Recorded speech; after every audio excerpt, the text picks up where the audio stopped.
You're tuned into Seeking Outliers. I'm Sumit Rana, and today we are opening a file on a kingdom that officially never existed. Delhi, India की राजधानी, 2 करोड़ लोग, hundreds of government buildings and thousands of cameras, और दुनिया के सबसे powerful bureaucratic systems में से एक। लेकिन इसी शहर के बीच एक ऐसी जगह भी है जहां कई सालों तक कानून को भी अंदर जाने की इजाजत नहीं थी।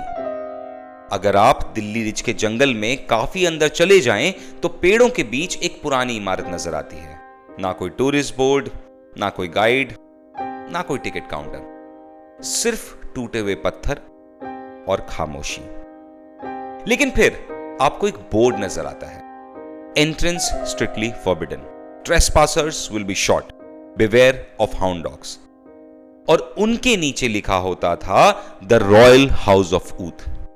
रॉयल हाउस दिल्ली के जंगल में एक खंडर के अंदर। ये कोई प्रैंक नहीं था, क्योंकि कई सालों तक इस जगह में वाकई एक प्रिंस रहता था, एक प्रिंसेस रहती थी और उनकी मां जो खुद को ऊद की बेगम कहती थी। उनके पास ना बिजली थी, ना पानी और ना ही दरवाजे, लेकिन उनका दावा था कि वो एक खोई हुई सल्तनत के वारिस हैं। लोग उन्हें पागल कहते थे, कुछ लोग उन्हें फ्रॉड कहते थे और कुछ लोग उन्हें असली रॉयल्स। लेकिन जितना ज्यादा मैंने इसके बारे में पढ़ा, उतना ही मुझे लगने लगा कि ये कहानी रॉयल्टी की नहीं है। ये कहानी एक ऐसे परिवार की है जिसे एक कहानी ने कैद कर लिया। और उस कहानी को समझने के लिए हमें उस दिन वापस जाना होगा जब दिल्ली रेलवे स्टेशन पर एक औरत ने फैसला किया कि या तो दुनिया उसकी बात मानेगी या फिर वो इस दुनिया को चैन से जीने ही नहीं देगी। 1970 के दौर में न्यू दिल्ली रेलवे स्टेशन पर रोज हजारों लोग आते थे। कुछ लोग सफर पर निकलते थे तो कुछ घर लौटते थे। लेकिन प्लेटफॉर्म नंबर 1 पर एक ऐसा परिवार भी था जो कहीं जा नहीं रहा था, वो बस इंतजार कर रहा था। उस औरत का नाम था बेगम विलायत महल। कम से कम वो खुद को तो इसी नाम से बुलवाती थी और उसका दावा था कि वो ऊद की असली वारिस है, एक ऐसी किंगडम की शहजादी जिसे तारीख ने धोखा दिया और सरकारों ने भुला दिया। लेकिन सबसे अजीब बात उसका दावा नहीं था। सबसे अजीब बात यह थी कि लोग उसकी बात सुनने लगे। उसके साथ 2 बच्चे थे, एक बेटा और एक बेटी, और कुछ वफादार नौकर, और साथ ही थे 11 डोबरमैन डॉग्स। और ये सब प्लेटफॉर्म पर। रेलवे ऑफिशियल्स परेशान हो चुके थे, पैसेंजर्स हैरान थे और मीडिया क्यूरियस थी। लेकिन बेगम विलायत कहीं जाने वाली नहीं थी। जब भी अथॉरिटीज उसे हटाने की कोशिश करती, वो धमकी देती, स्नेक वेनम पीने की, खुदकुशी करने की और कभी पब्लिक स्कैंडल्स क्रिएट करने की। उसने रिक्वेस्ट नहीं की, उसने रखी तो सिर्फ डिमांड। और धीरे धीरे ये सिर्फ एक औरत का प्रोटेस्ट नहीं रहा, ये गवर्नमेंट के लिए एक एम्बैरेसमेंट बन चुका था। क्योंकि अब फॉरेन जर्नलिस्ट आने लगे, आर्टिकल्स लिखे जाने लगे और एक अजीब सी कहानी दुनिया भर में फैल गई। एक बेघर क्वीन, एक भूला हुआ किंगडम और एक जालिम सरकार। बस एक प्रॉब्लम थी, किसी ने ये चेक नहीं किया कि क्या वो वाकई क्वीन थी।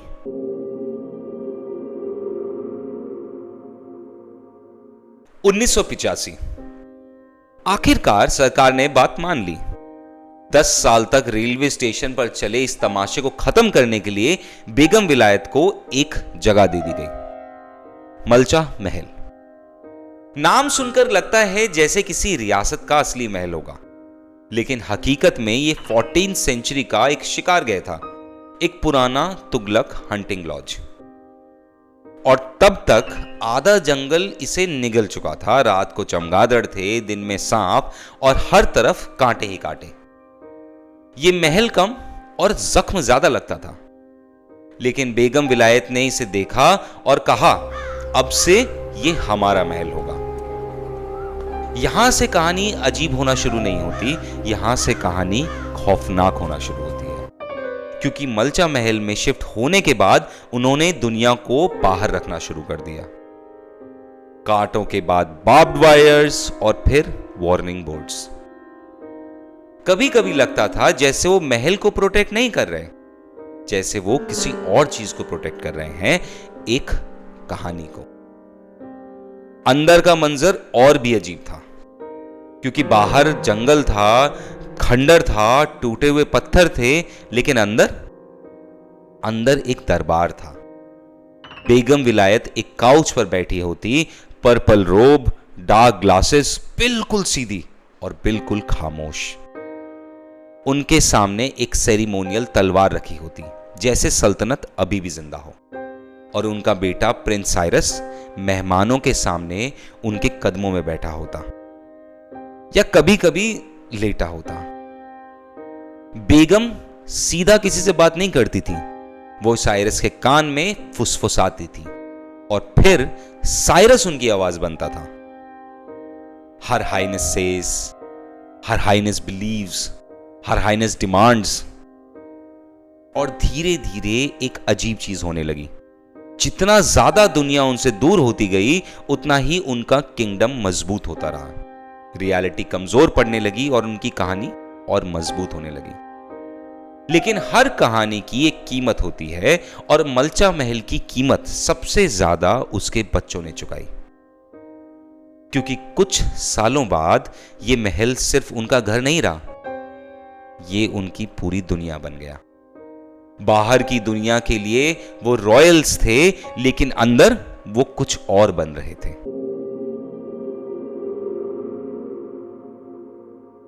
अमूमन कहानियों की एक अजीब आदत होती है, अगर उन्हें कई बार दोहराया जाए तो वो सिर्फ कहानी नहीं रहती, वो एक पहचान बन जाती है। और मल्चा महल में यही हुआ, क्योंकि बेगम विलायत ने सिर्फ एक नई जिंदगी नहीं बनाई थी, उसने अपने बच्चों के लिए एक नई हकीकत बना दी थी। प्रिंस साइरस, प्रिंसेस सकीना, ये सिर्फ नाम नहीं थे, ये किरदार थे, और बचपन से उन्हें यही किरदार निभाने थे, हर रोज, हर साल और हर सांस के साथ। ज्यादातर बच्चे बड़े होते हुए दुनिया देखते हैं, नए दोस्त बनाते हैं, नए सवाल पूछते हैं, नए पीओवीज बनाते हैं, और धीरे धीरे वो अपने माँ बाप की दुनिया से बाहर निकलने लगते हैं। लेकिन मल्चा महल में बाहर जाने के लिए कोई दुनिया ही नहीं थी। यहां सिर्फ 3 चीजें थी, जंगल, खंडर और एक कहानी। एक कहानी जो रोज थोड़ी और मजबूत हो रही थी। और शायद सबसे अजीब बात यह थी कि यह कहानी सिर्फ दिन में नहीं जीती थी, रात में भी साथ रहती थी। कई जर्नलिस्ट ने बाद में बताया कि साइरस उन्हें रात के 3 बजे फोन करता था, घबराया हुआ, परेशान, बेचैन। उसे लगता था कोई दीवारों के बाहर है, कोई उसकी दुनिया देख रहा है, कोई उसकी दुनिया उससे छीनने वाला है। जंगल के बीच बैठे हुए वो उन लोगों को फोन करता था जो हजारों किलोमीटर दूर थे, जैसे उसकी पूरी दुनिया अब सिर्फ उसकी सोच में बच गई हो। उनके पास अपनी स्टेशनरी थी, अपना क्रेस्ट था, अपने टाइटल्स थे, अपने प्रोटोकॉल्स थे, जैसे सल्तनत वाकई मौजूद हो। लेकिन जितना ज्यादा आप देखते हैं, उतना ही लगता है ये सब दुनिया को यकीन दिलाने के लिए नहीं था, ये खुद को यकीन दिलाने के लिए था। एक विजिटर ने बताया था कि साइरस अपनी मूंछ को बहुत ध्यान से सेट करता था, अपने बालों को संभालता था, एक टूटे हुए शीशे में खुद को देखता रहता था। मल्चा महल जहां ना बिजली थी, ना पानी और ना कोई फ्यूचर, लेकिन एक प्रिंस को प्रिंस दिखना जरूरी था। सर्दी के दिनों में मल्चा महल की खुली दीवारों से ठंडी हवा सीधे अंदर घुस जाती थी। विजिटर्स ने साइरस को देखा एक पुराने कंबल में लिपटे हुए और कांपते हुए। लेकिन जब किसी ने उससे पूछा कि यहां रहना मुश्किल नहीं होता, तो उसने मुस्कुराकर कहा, the palace air is crisp this season. और फिर थी सकीना। मुझे लगता है मल्चा महल की सबसे उदास कहानी अगर किसी की है तो शायद उसकी। लोग कहते हैं कि वो बाहर का पका हुआ खाना नहीं खाती थी, क्योंकि उसे यकीन था कि कोई उसे जहर देना चाहता है। काली चाय, सूखा अनाज, बस। धीरे धीरे उसका वजूद भी सिमटने लगा। विटनेसेस के मुताबिक उसने लोगों से मिलना लगभग बंद कर दिया था। दिल्ली के 45 डिग्री की गर्मी में भी वो कई लेयर्स काले कपड़े पहनकर घूमती थी। जैसे जैसे वो मौसम के साथ नहीं, किसी और दुनिया के रूल्स के साथ जी रही हो। और अगर कोई करीब आ जाता तो वो छत पर चढ़कर जानवर की आवाज निकालती, चीखती, गालियां देती और लोगों को भगा देती। पहली नजर में लगता है वो महल की हिफाजत कर रही थी, लेकिन शायद वो अपनी मां की दुनिया की हिफाजत कर रही थी। उनके कपड़े, उनकी आदतें, उनकी जिंदगी, सब कुछ धीरे धीरे बाहर की दुनिया से अलग होता गया। जैसे जैसे वो लोग नहीं थे, जैसे वो किसी कहानी के आखिरी बचे हुए किरदार थे। और शायद मलचा महल की सबसे बड़ी ट्रेजेडी भी यही है। हम अक्सर सोचते हैं कि बेगम ने एक कहानी बनाई, लेकिन शायद कहीं ज्यादा जरूरी सवाल यह है, क्या साइरस और सकीना को कभी मौका मिला कि वो उस कहानी के बाहर अपनी जिंदगी बना सकें? या फिर उन्होंने बचपन में जिस किरदार का चोगा पहना था वो इतना भारी था कि पूरी जिंदगी उतार ही नहीं पाए। फिर 1993 आया और पहली बार मलचा महल की इस कहानी का फाउंडेशन हिला, क्योंकि जिस औरत ने ये पूरी दुनिया बनाई थी, अब वो खुद इस दुनिया से जाने वाली थी।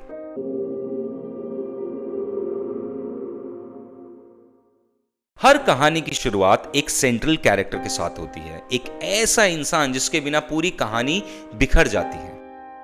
मलचा महल में वो बेगम विलायत थी, क्वीन, मां, लीडर, या शायद इस पूरी दुनिया की आर्किटेक्ट। वो औरत जिसके बिना ये कहानी कभी शुरू ही नहीं होती। 1993 आया और बेगम विलायत ने अपनी जिंदगी खुद खत्म कर ली। कई सालों तक लोगों ने उसकी मौत के बारे में किस्से सुनाए, crush diamonds, royal poison, queens death, जैसे मौत भी शाही होनी चाहिए। लेकिन कभी कभी किस्से सिर्फ दर्द को छुपाने के लिए बनाए जाते हैं, क्योंकि अगर हम सारी कहानियों को एक तरफ रख दें तो एक बहुत सीधी सी हकीकत सामने आती है कि एक मां मर गई थी और उसके 2 बच्चे ये बिलीव करने के लिए तैयार ही नहीं थे। बेगम की मौत के बाद साइरस और सकीरा ने अथॉरिटीज को खबर नहीं दी। 1 दिन नहीं, 2 दिन नहीं, तकरीबन 10 दिन। 10 दिन तक उनकी मां का जिस्म मलचा महल के अंदर ही पड़ा रहा और वो उसके साथ रहते रहे, खाते, सोते, जागते अपनी मरी मां के साथ। सुनने में एक काफी खौफनाक लगता है और शायद है भी, मगर मुझे लगता है ये कहानी का सबसे इंपॉर्टेंट मोमेंट है, क्योंकि उस वक्त साइरस और सकीना सिर्फ अपनी मां को नहीं पकड़े हुए थे, वो अपनी पूरी दुनिया को पकड़े हुए थे। उस दुनिया को जो उन्होंने बचपन से देखी थी, उस दुनिया को जो बेगम ने उनके लिए बनाई थी। अगर बेगम चली जाती तो सवाल पैदा होते, हम कौन हैं, हम यहां क्यों हैं, और अगर हम शहजादे नहीं हैं तो फिर हम क्या हैं? कभी कभी एक मौत सिर्फ एक इंसान को नहीं ले जाती, वो पूरी पहचान को साथ ले जाती है। लेकिन सबसे अजीब बात यह है कि बेगम के जाने के बाद भी कहानी खत्म नहीं हुई। न साइरस गया, न सकीना। सल्तनत का मेन कैरेक्टर मर चुका था, लेकिन उसके वारिस अभी भी उसकी हिफाजत कर रहे थे। साल गुजरते गए, दुनिया बदलती गई, लेकिन मलचा महल के अंदर वक्त अब भी रुका हुआ था। और फिर एक दिन साइरस ने एक नई आदत शुरू करी। हर शाम जब वो खाना खाता तो अपनी मां के लिए भी एक जगह लगाता, एक प्लेट, एक कुर्सी, एक मेहमान जो कभी वापस नहीं आने वाली थी। और शायद इसी पल में मलचा महल की पूरी ट्रेजेडी समझ आती है। बेगम मर चुकी थी, लेकिन उसकी कहानी अभी भी जिंदा थी। और शायद उस कहानी का सबसे वफादार कैदी उसका अपना बेटा था। मगर इसी दौरान दिल्ली के बाहर एक और कहानी शुरू हो रही थी। एक जर्नलिस्ट पुरानी फाइल्स खोल रही थी, पुराने रिकॉर्ड्स देख रही थी, और धीरे धीरे उसे एहसास हो रहा था कि इस सल्तनत में कुछ तो है जो बिल्कुल फिट नहीं बैठता।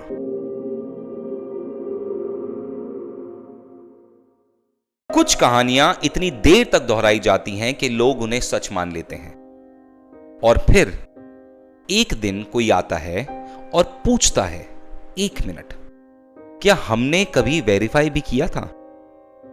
मल्चा महल की कहानी भी कुछ ऐसी ही थी। दशकों तक जर्नलिस्ट आते रहे, फॉरेन मैगजीन्स लिखती रही, फोटोग्राफर्स तस्वीर खींचते रहे और हर जगह एक ही कहानी सुनाई गई। Lost royalty, exiled queen, the forgotten kingdom of Oudh. लेकिन फिर एक जर्नलिस्ट ने फाइल दोबारा खोली, नाम था एलन बैरी। और सबसे अजीब बात यह थी कि उसने इन्वेस्टिगेशन डॉक्यूमेंट से शुरू नहीं करी, उसने आवाजों से शुरू करी। साइरस और सकीना की इंग्लिश बेहद साफ थी, बेहद पॉलिश्ड, लेकिन उसमें कुछ अजीब था, जैसे पुराने बीबीसी ब्रॉडकास्ट, जैसे कोई 1940s की रेडियो रिकॉर्डिंग। और जब वो उर्दू बोलते थे तो उसमें भी एक अजीब सख्ती थी, एक किताबी लहजा, एक क्लासरूम वाली उर्दू। ना वो लखनऊ की रवानी थी, ना वो उस तहजीब की नरमी जिसका दावा वो किए जा रहे थे। कुछ फिट नहीं बैठ रहा था। फिर एलन आर्काइव्स तक गई, government records, property files, home ministry documents, और फिर एक अजीब चीज सामने आई। कोई प्रूफ ही नहीं था, ना लीनिएज वेरिफिकेशन, ना रॉयल सर्टिफिकेशन। जिस फैमिली को सरकार ने एक महल दिया था, उसकी असली पहचान किसी ने वेरीफाई ही नहीं की थी। अब तक कहानी में पहली दरार पड़ चुकी थी, लेकिन असली दरार एक कागज के टुकड़े से आई, वेस्टर्न यूनियन रिसीट। साइरस हमेशा कहता था कि फैमिली पुरानी वेल्थ पर जी रही है, कि कहीं ना कहीं अभी भी उनकी सल्तनत का असर मौजूद है। लेकिन रिसीट कुछ और कह रही थी। पैसे किसी रॉयल ट्रस्ट से नहीं आ रहे थे, किसी नवाबी एस्टेट से नहीं आ रहे थे, वो ब्रैडफोर्ड इंग्लैंड से आ रहे थे। एक आम आदमी से, एक फाउंड्री वर्कर से। और फिर पहली बार सवाल बदल गया। पहले सवाल था, क्या ये रॉयल फैमिली है? अब सवाल था, अगर ये रॉयल फैमिली नहीं है तो फिर ये लोग हैं कौन? और एक और बात थी, इंडियन जर्नलिस्ट को अक्सर अंदर आने नहीं दिया जाता था, लेकिन फॉरेन कॉरेस्पॉन्डेंट्स के लिए दरवाजे कभी कभी खुल जाते थे। उस वक्त ये सिर्फ एक अजीब आदत लगती थी, लेकिन अब जब फाइल खुल रही थी तो सवाल पैदा होने लगे। क्या ये सिर्फ पैरानोया था या फिर साइरस कुछ बचाने की कोशिश कर रहा था? इन्वेस्टिगेशन और गहरी हुई और फिर एक हिस्टोरिकल कॉन्ट्रडिक्शन सामने आया। ऊद के नवाब शिया थे, बेगम के परिवार का नाम था बट, एक सुन्नी परिवार। हिस्ट्री मैच नहीं कर रही थी, पहले एक दरार, फिर दूसरी दरार और अब फिर तीसरी। जितना गहरा इन्वेस्टिगेशन जाता गया, उतना ही रॉयल हाउस ऑफ ऊद हाथ से फिसलता गया। लेकिन सबसे हैरान करने वाली बात यह नहीं थी कि कहानी टूट रही थी। सबसे हैरान करने वाली बात यह थी कि उस कहानी के नीचे एक और कहानी दबी हुई थी, और वो कहानी सल्तनत की नहीं थी, वो कहानी ट्रॉमा की थी। क्योंकि मल्चा महल की शुरुआत ना जंगल में हुई थी, ना रेलवे स्टेशन पर, ना किसी महल में। उसकी शुरुआत हुई थी 1947 में। एंड परहैप्स यहीं से हमें समझ आता है कि बेगम विलायत ने यह कहानी बनाई ही क्यों थी। जब भी कोई बड़ा राज खुलता है, हम अक्सर समझते हैं कि कहानी खत्म हो गई। मल्चा महल में भी ऐसा लग सकता है। रॉयल फैमिली नहीं थी, सल्तनत नहीं थी, ताकत नहीं थी, केस क्लोज्ड।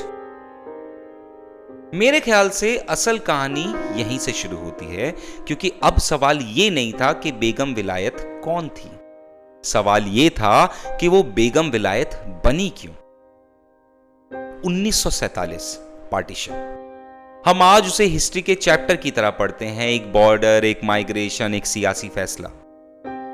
लेकिन जिन लोगों ने उसे जिया, उनके लिए वो सियासत नहीं थी, वो एक कयामत थी। घर टूट गए, मोहल्ले बिखर गए, परिवार अलग हो गए, और कई लोग कभी वापस अपनी पुरानी जिंदगी तक लौट ही नहीं पाए। एलन बैरी की इन्वेस्टिगेशन आखिरकार उसे एक और कहानी तक ले गई, एक ऐसी कहानी जो मल्चा महल के जंगल से बहुत दूर शुरू होती है। लाहौर। इन्वेस्टिगेशन के मुताबिक पार्टीशन के बाद विलायत बट का सीवियर मेंटल ब्रेकडाउन हुआ था। उन्हें लाहौर के एक मेंटल असाइलम में रखा गया। वही लाहौर जहां उस वक्त हजारों लोग अपनी पहचान, अपने घर, अपने रिश्तेदार सब खो चुके थे।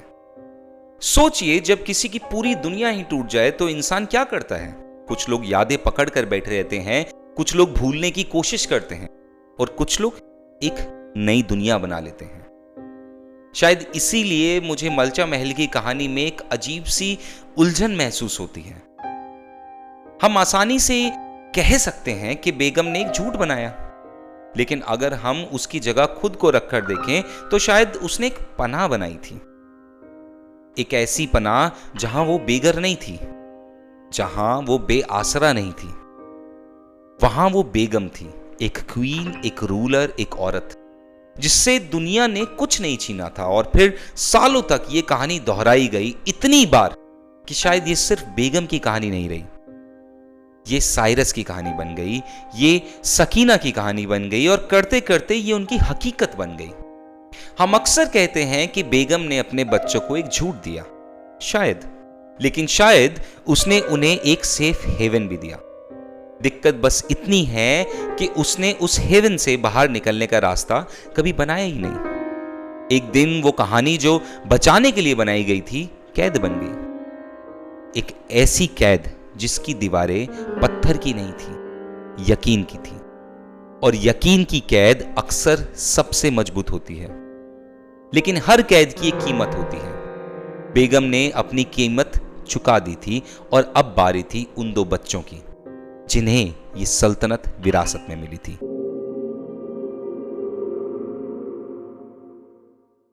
हम अक्सर विरासत को गलत समझते हैं। हम समझते हैं विरासत मतलब जमीन, जायदाद, दौलत, नाम, लेकिन हर विरासत ऐसी नहीं होती। कुछ विरासतें कहानियों की भी होती हैं और कभी कभी सबसे भारी विरासत वही होती है। बेगम विलायत के जाने के बाद मलचा महल तो वहीं रहा, दीवारें वही रहीं, जंगल वही रहा, खंडर वही रहा, लेकिन एक चीज बदल गई।